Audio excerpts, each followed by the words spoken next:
I'm live. Hello, everybody. Welcome back to the video. Today is the first day of the 14 videos I'm going to record within 4 days. Basically, I'm going on a trip to Canada pretty soon, and so there's 14 videos I have to get recorded in 4 days. And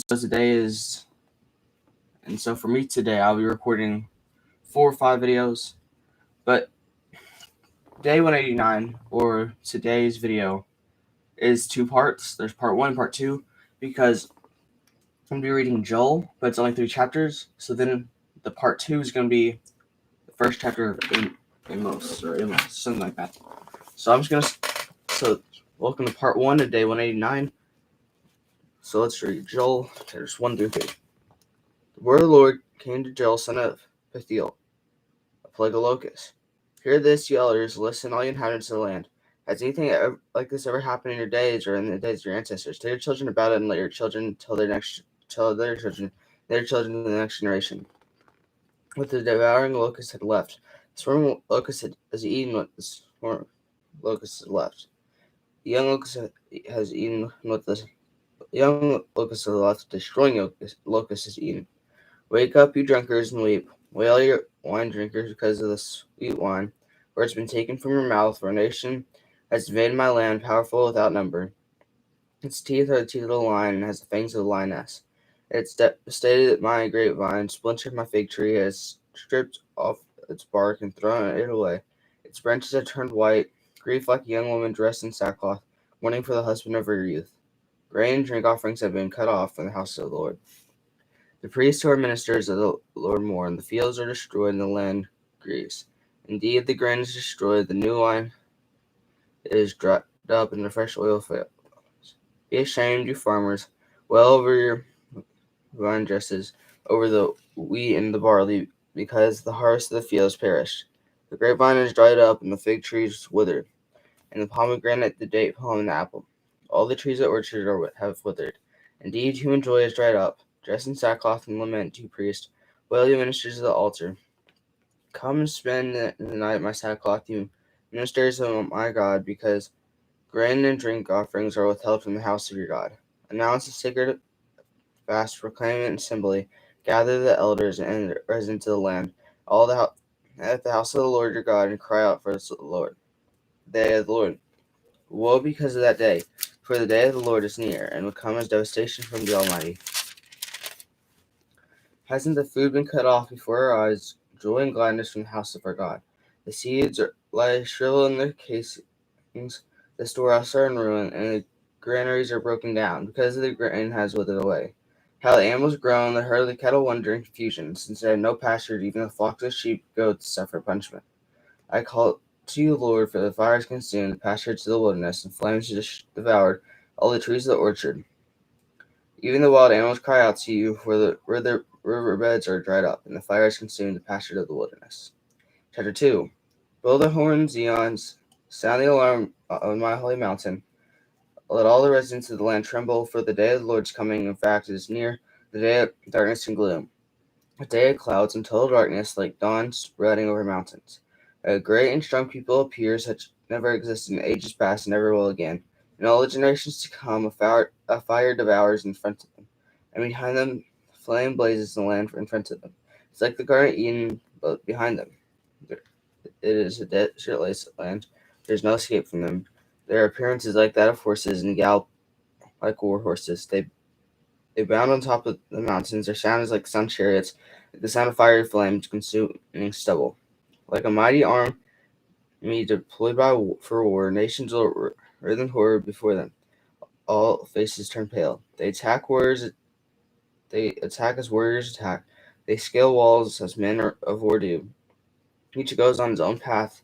They do not change their course. They do not push each other. Each proceeds in his own path. They dodge their arrows, never stopping. They storm the city. They run on the wall. They climb in houses. They enter through the windows like thieves. The earth quakes before them. The sky shakes. The sun and moon grow dark. As the stars cease their shining, the Lord has made his voice heard. The press in the presence of his army. His camp is very large. Those who carry out his command are powerful.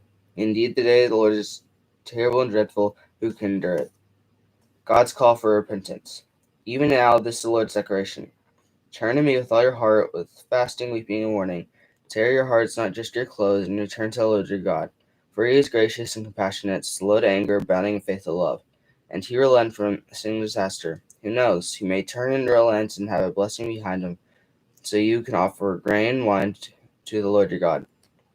Blow the horn, Zion, announce the sacred fast, proclaim an assembly, gather the people, sanctify the congregation, assemble the aged, gather the infants, even babies nursing on the breast. Let the groom leave his bedroom and the bride their honeymoon chamber. Let the priests, the Lord's ministers, weep between the portico and the altar. Have them say, have pity on your people, Lord. Do not make your inheritance a disgrace, an object of scorn among the nations. Why should it be said among the peoples, where is their God? God's response to his people. Then the Lord became jealous for his land, spared his people.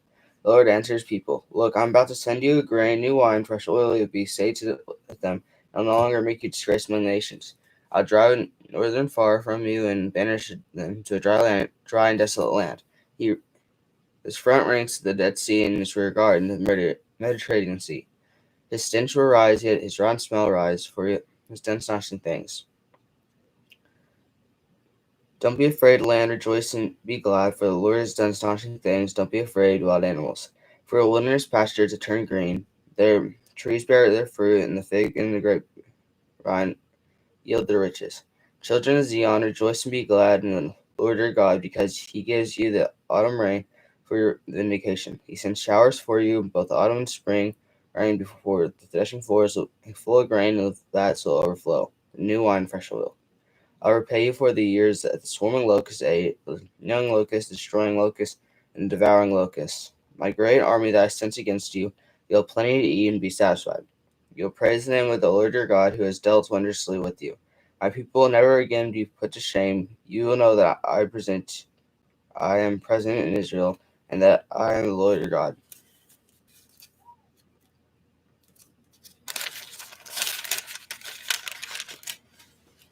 And there is no other. My people will never again be put to shame. God's promise of his Spirit. After this, I'll pour out my Spirit on all of humanity. Then your sons and your daughters will prophesy. Your old men will have dreams, and your younger men will see visions. And I'll even pour out my Spirit on the male and female slaves in those days. I'll display wonders in the heavens and on earth, blood, fire, and columns of smoke. The sun will be turned to darkness and noon to blood before the great and terrible day of the Lord comes.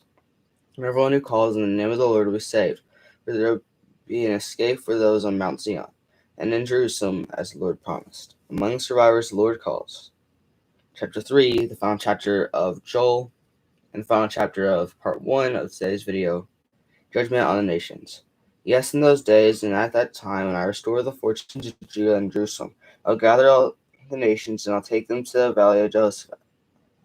I'll enter the judgment there because of my people, my inheritance Israel, the nations have scattered the Israelites in foreign countries and divided up my land. They cast lots for my people. They bartered a boy for a prostitute and sold a girl for wine to drink.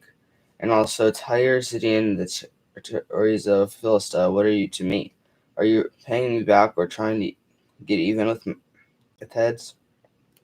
For you took my silver and gold and carried my finest treasures to your temples.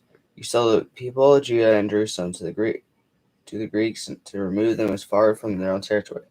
Look, I'm about to rouse them up from the place where you sold them. I will bring retribution on your heads. I'll sell your sons and daughters to the people of Judah, and they'll sell them to Sabeans, to a distant nation. The Lord has spoken. Proclaim this among the nations. Prepare for holy war. Rouse the warriors. Let all the men of war advance and attack. Be your plows and swords, and let your weakening say, I'm a warrior. Come quickly, all your surrounding nations. Gather yourselves. Bring down your warriors there. Lord, let the nations be roused and come to the valley of Jehoshaphat. For there I'll sit down, and to judge the surrounding nations. Swing the sickle because the harvest is ripe. Come and trample the grapes, because the winepress is full. The wine vats overflow, because the wickedness of the nations is extreme. Multitudes, multitudes in the valley of decision. The day of the Lord is near in the valley of decision. The sun and moon will go dark, and the stars will cease their shining. The Lord will roar from Zion and make his voice heard from Jerusalem. Heaven and earth will shake, but the Lord will be a refuge for his people, a stronghold for the Israelites. Israel blessed. You'll know that I am the Lord your God, who dwells in Zion, my holy mountain. Jerusalem will be holy, and foreigners will never rule or never overrun it again. In that day, the mountains will drip of the sweet wine, and the hills will flow with milk. All the streams of Judah will flow with water, and a spring will issue from the Lord's house, watering the valley of acacias. Egypt will become desolate, and Edom a desert wasteland, because of the violence done to the people of Judah, and whose land they shed innocent blood. But Judah will be inhabited forever, and Jerusalem from generation to generation. I'll pardon their blood guilt, which I have not pardoned, for the Lord dwells in Zion. Okay, so that's all the reading for part 1. And so I'm going to quickly summarize Joel. Big picture is what it says here is that Joel proclaimed that the people of Judah should interpret a severe locust plague as a foreigner of the day of the Lord, that is terrible and dreadful, and would consume the pagan nations, but also unfaithful Judah unless people repented. So that's all for part 1. So I hope to see you in part 2. So I would say goodbye, but I expect you to watch part 2.